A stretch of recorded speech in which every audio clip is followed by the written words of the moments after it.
I've got a special delivery for us today. I try and give us something special every week, but this one I think is particularly special. This is a very highly collectible Tootsietoy. It's a Graham six-wheel coupe, and they are very collectible. These can go up into the over $100 in mint condition. I've seen them go. Now, at first glance, this one really doesn't look like it's in that bad of a shape. We've got, some discoloring and some missing paint, but this is something that probably, you might want to keep as it is since it is original, although it's borderline.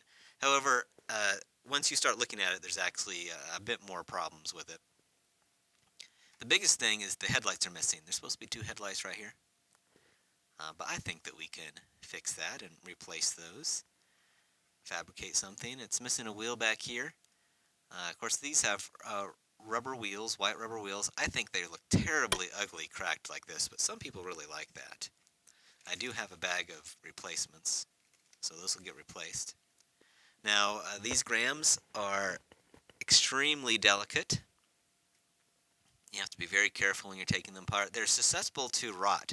I didn't realize this until a few months ago, but apparently some of these die-cast cars and toys can rot, and they actually just fall apart because some of the metal inside of it just disintegrates. So you got to be careful, and these are known to do that, particularly brittle. It's all held together by these axles, which is really ingenious, but it also makes some really weak points you got to be careful about right in there.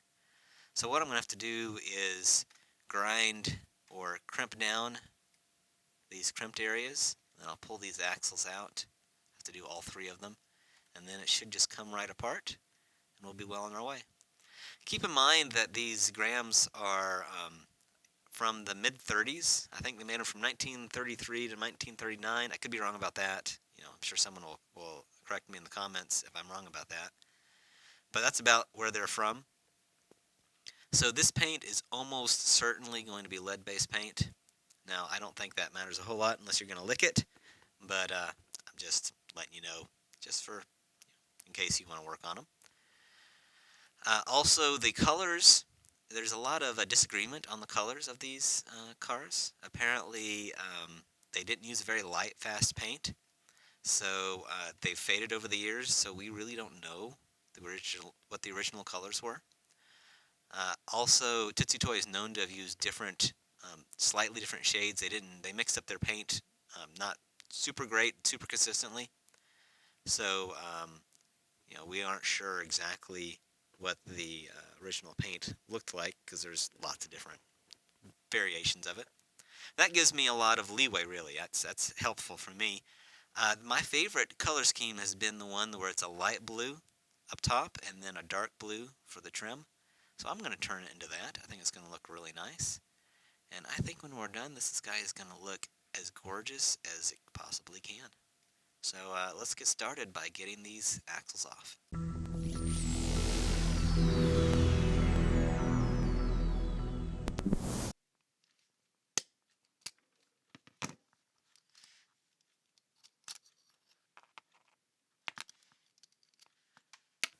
Okay, so let's see how this guy comes apart. I've never pulled one of these guys apart before. It just comes off like that. Does the grill come off? Looks like it's riveted in, and I'm not going to be able to remove that without damaging it. Well, that'll be interesting. We'll have to mask it off. That'll make things a little bit more challenging. But 2 pieces. Thankfully, we did not break it getting off. I'm not seeing any rot, but I really don't know what to look for either. It does feel very delicate. Now I'm going to dip this into the stripper tank to get this ready for painting, and then we'll be well on our way.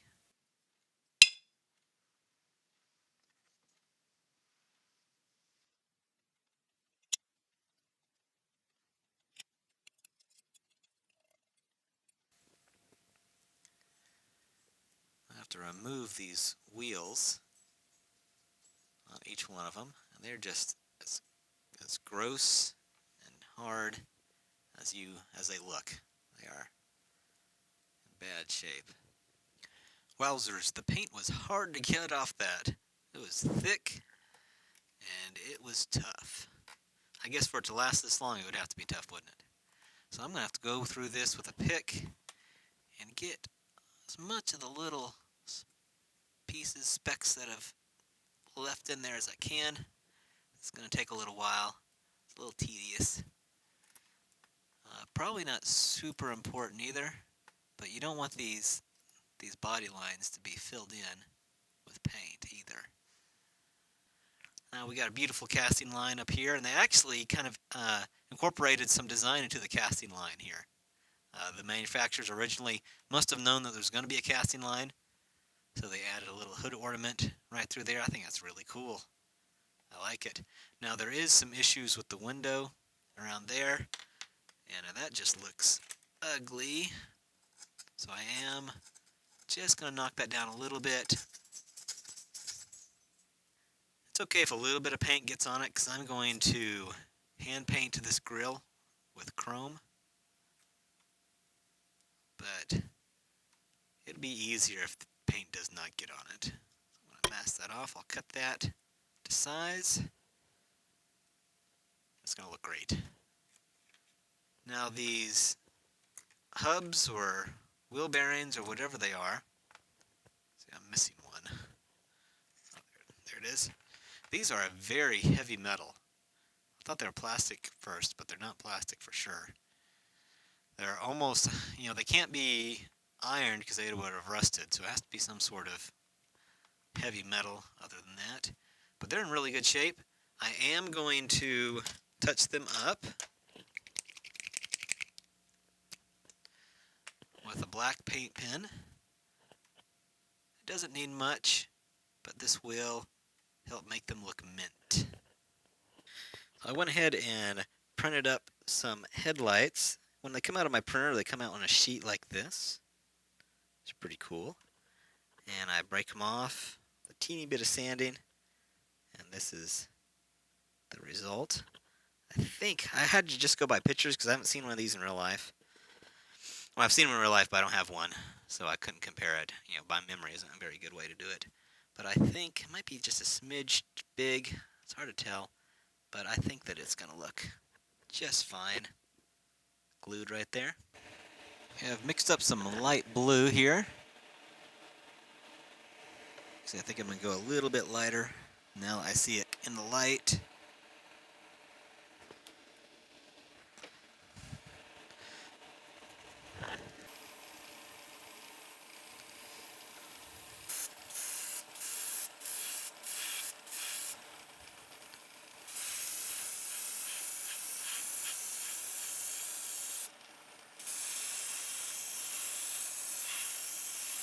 I really like this dark blue I mixed up. I think it looks beautiful.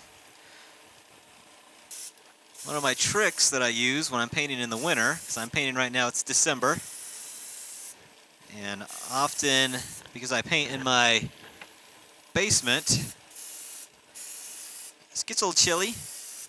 So what I've been doing is before I paint, I've been wrapping my paint up in an electric blanket to warm it up. And it really seems to help a lot.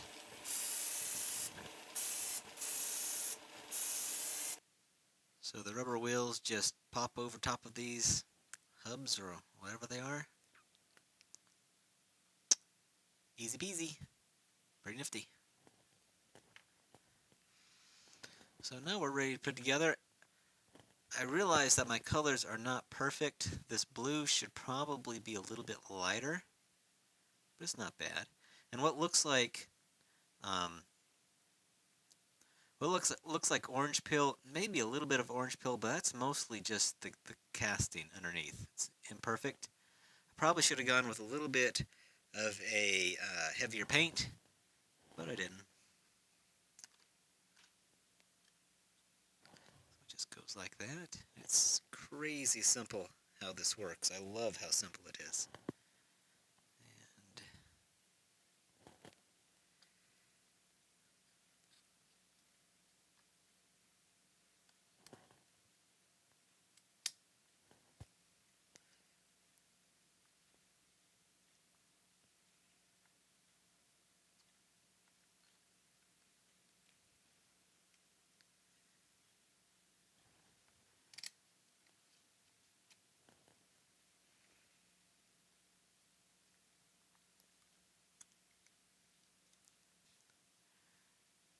there we have it.